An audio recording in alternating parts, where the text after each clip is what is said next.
Hello, and welcome to the Everyday Business Problems Podcast. I'm your host, Dave Crysler.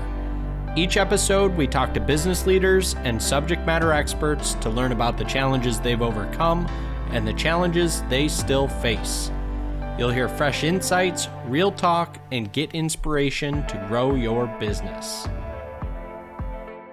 Hey everybody, and thanks for joining me on another solo episode of the Everyday Business Problems Podcast. Today we are going to dive into the difference between lean or lean manufacturing and continuous improvement. I wanted to tackle this one because while I'm certainly not the terminology police, and I generally feel as though the terms don't really matter, there is some benefit to making sure, especially when we're talking about something like lean, like continuous improvement, to understand the real differences and how they ultimately function together. Again, most of the time I lean on the side of the fence of, what's more important, kind of specific terms or concept retention, right? And so I'm a proponent of retaining the concept, not really caring about the terminology. But again, I thought this was a pretty good specific case where I actually land on the other side of the fence.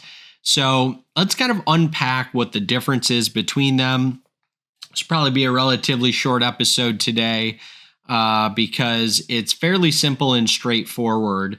But I also want to share a couple of examples for you as well. So when it comes to lean manufacturing, the way I like to think about this is kind of like the specific, in the newsletter, I used, a cooking reference. I love to cook. So, in the newsletter, I said, look, lean manufacturing is like the recipe, right? Whereas continuous improvement is kind of like the habit of, cooking better or healthier meals day in and day out, right? So lean is kind of more around the set of tools and kind of the ideals behind it, whereas continuous improvement is a bit more, all-encompassing, I would say.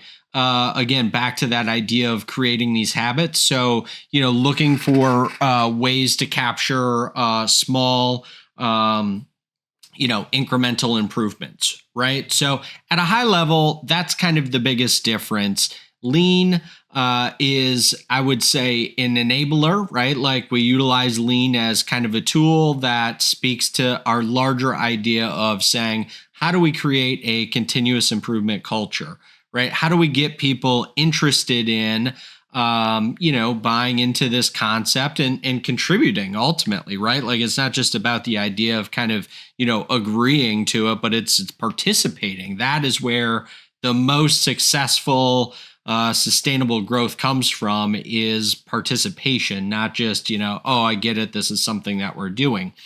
And, one of the other things I would say specific to lean and kind of how all of these things flow and what I've seen in my, own experience, is the fact that oftentimes we kind of, like practitioners will say, well, let's start with lean, right? Let's start with something as simple like 5S or 6S, right? It seems super approachable. We could do it in a, kind of a Kaizen sprint, right? And it's something that's tangible, actionable, all of the things, right? The problem isn't so much, with the tool itself or the fact that we're utilizing, lean methodology, right? Like looking for opportunities to eliminate waste, improve flow, all those things.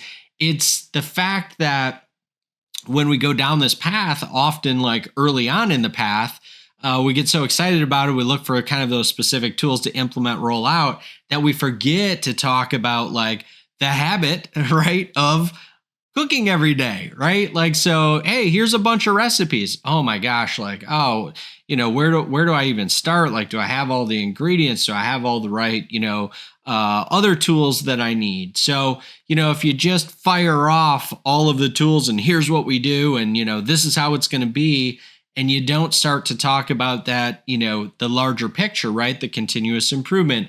You don't talk about the why, right? All of those things that we've kind of unpacked previously. It becomes really, really difficult to get any sort of, kind of not just meaningful change implemented, but ultimately sustained, right? I remember in my early days of doing this stuff and getting so excited about, the idea of doing a 5S project. And, wouldn't you know, all of what I just unpacked came true, right? We picked a specific department. And, while we did share the why, while we did, include folks in the process, I would say it was at such a high level, and we didn't focus on the kind of general concepts of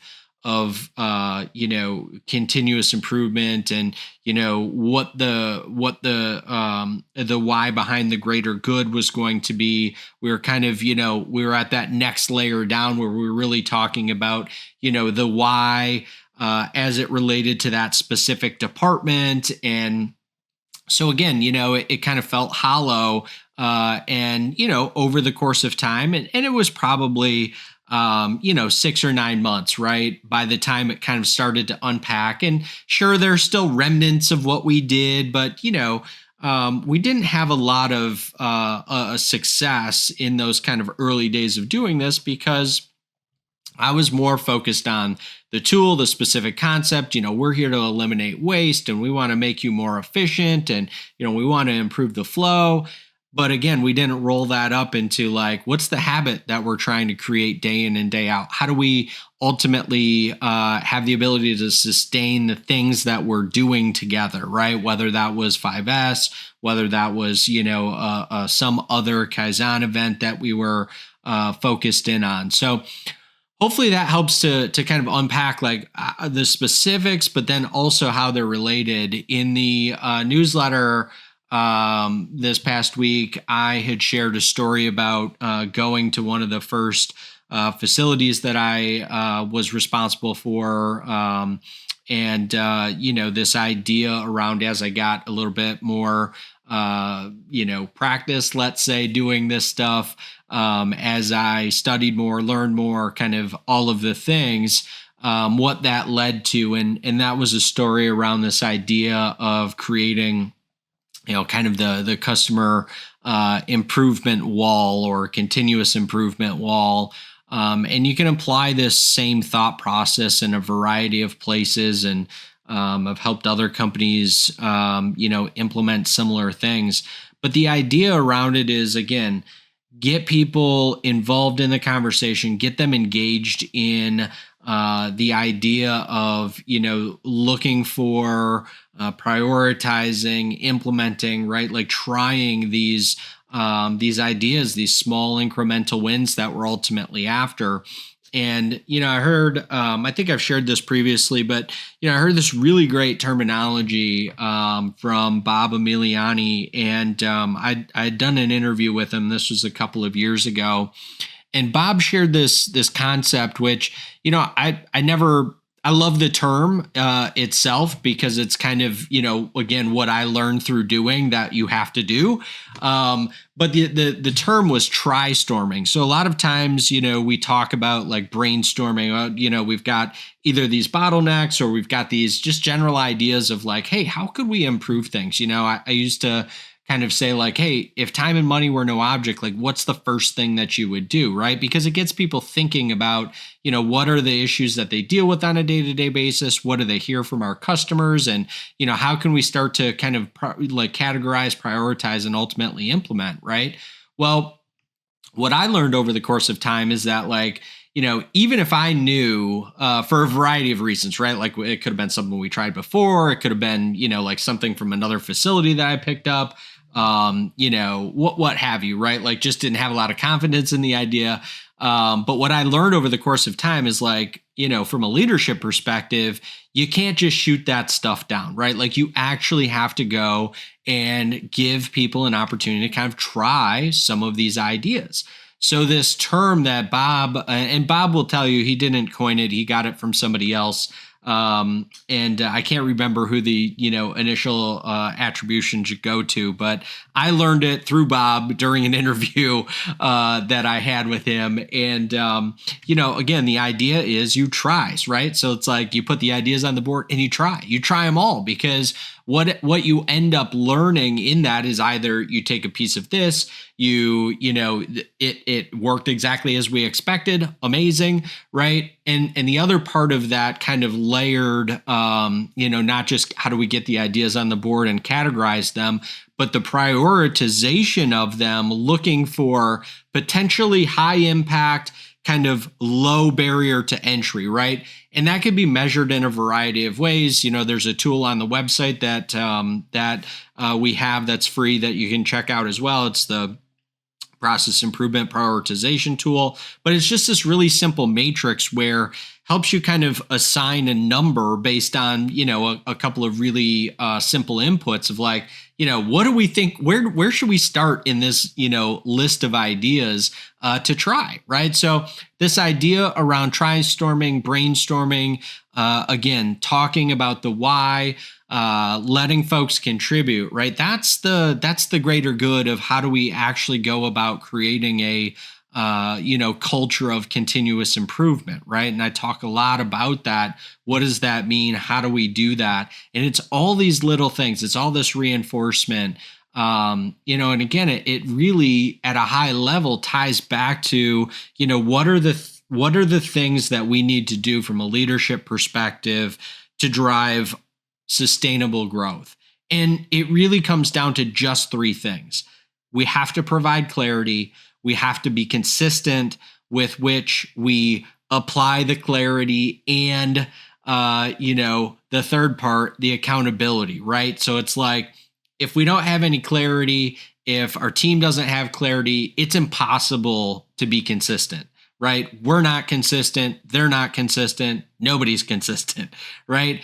And then the thing that ends up going, by the wayside is the accountability, because there's no means by which we can be consistent, right? So again, this is how all of this stuff is related and rolls up. And again, I thought it was important to kind of unpack in this world, kind of these two concepts, frameworks, what have you, so people have a better idea of how they ultimately work together.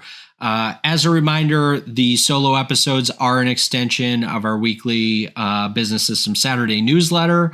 All of this stuff I put out for free, so you have access to more information to be able to support the effort and the work that you are all doing to not just improve your businesses, but, to ultimately grow. And that doesn't matter if you're, an owner operator. It doesn't matter if you're in a, large publicly traded organization and you're in a middle management layer, because chances are you are either responsible for a team, a department, a P&L, right? What have you. So all of this stuff can be applied in a variety of levels, a variety of sized organizations. So thanks so much for tuning in, and we'll catch you on the next episode.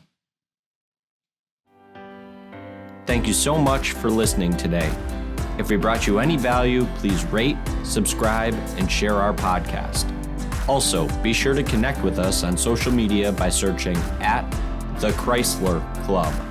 Until next week, I'm your host, Dave Crysler.